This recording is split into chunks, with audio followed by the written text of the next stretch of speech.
I am coming to you from an undisclosed location somewhere deep in the heart of North American flyover country with a late night installment of podcast excellence.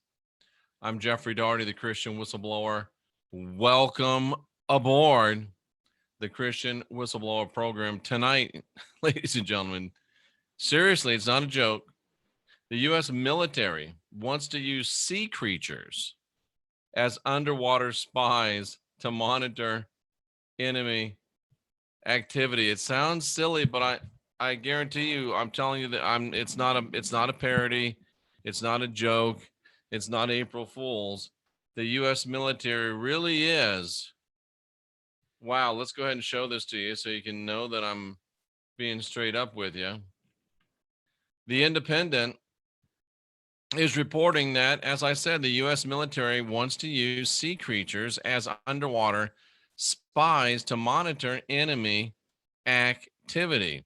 The U.S. military is turning to fish and other sea life to help them monitor the activity of their enemies in the ocean. Marine creatures are well adapted to their environment, and scientists want to employ their sensory abilities to pick up signals that might be missed, ladies and gentlemen, by conventional technology. This could mean anything from monitoring fluctuations in schools of sea bass to microbes responding to the magnetic signatures emitted by submarines. And when you think about it, ladies and gentlemen, we're talking about a nation that is surrounded by two great oceans. So it may not be such a bad idea. What was a bad idea, though, was the name, the Persistent Aquatic Living Sensors, or PALS.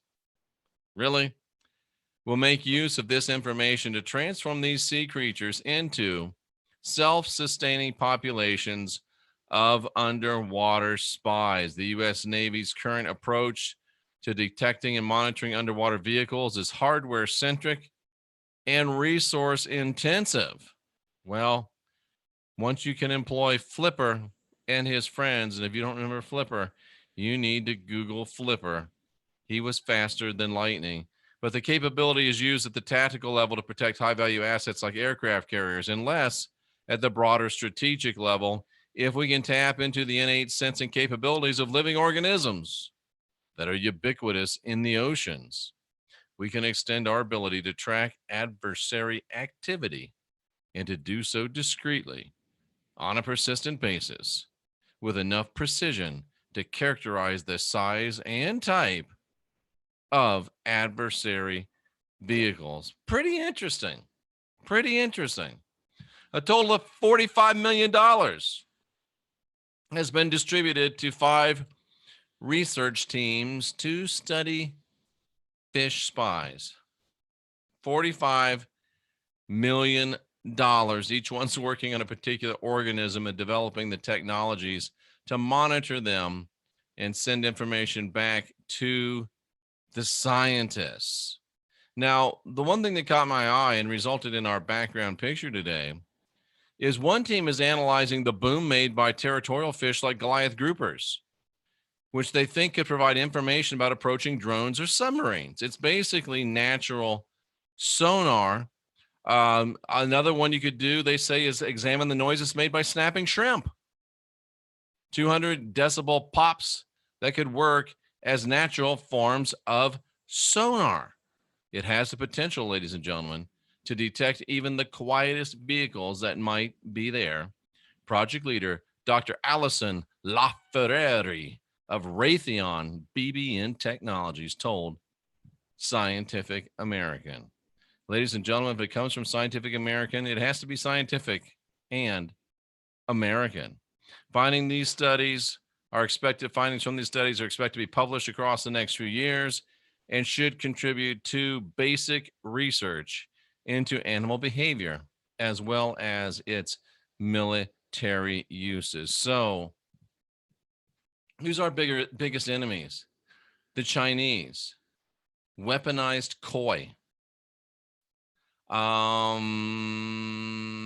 Who's our other big enemy? They tell us the Russians, So we could have weaponized sturgeons, and that could turn into weaponized caviar. I see the possibilities.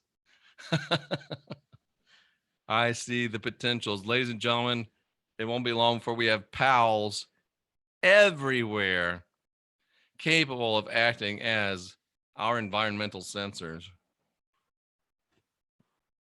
I don't know why I'm laughing at it, because if they're talking about it and saying they could do this, they've already done it. So there's problem. Next time you catch a fish, you might want to take a look at that fish, and you might want to wonder who's looking back at you.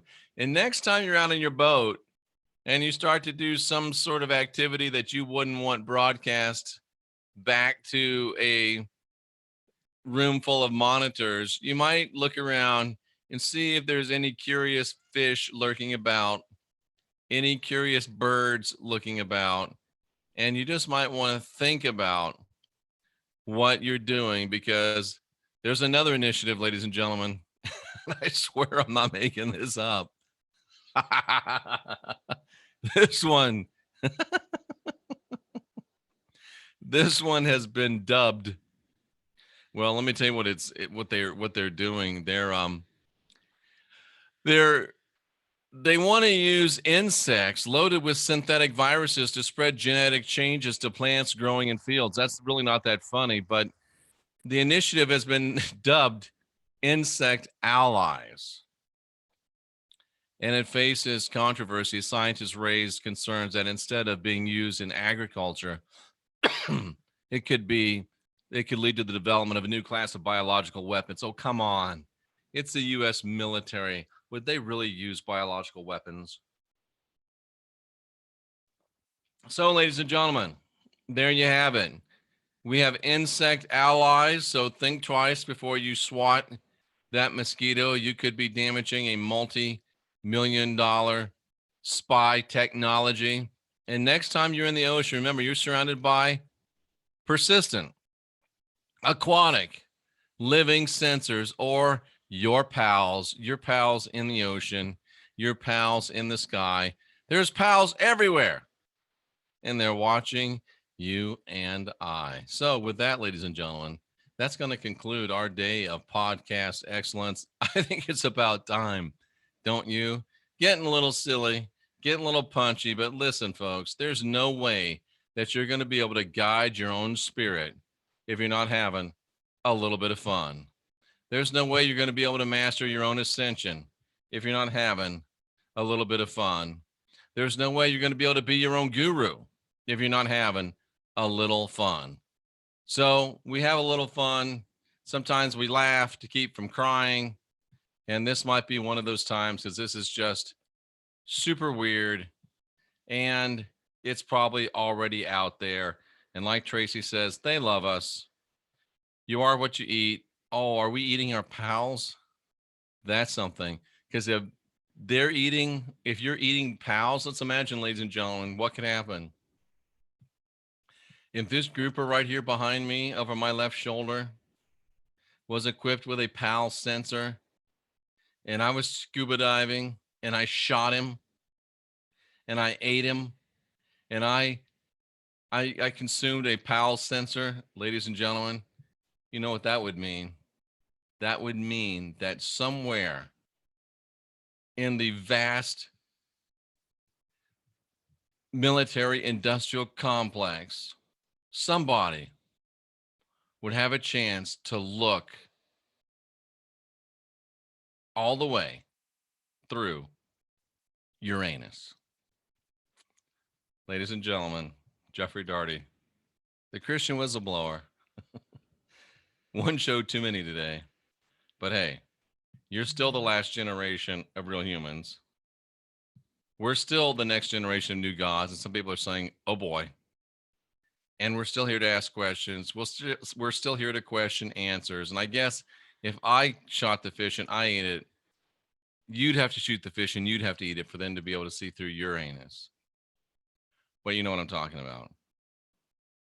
And until tomorrow morning, 9 a.m., we'll have Barnabas Nagy to talk about the hidden history of the United States of America.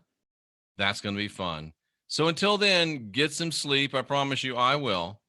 And we'll see you tomorrow at 9 a.m. Central Time for a great program with Barnabas Nagy on the hidden history of the United States of America. Until then, I'm Jeffrey Daugherty, the Christian Whistleblower, and I'm not going to say any more. Take care and good night.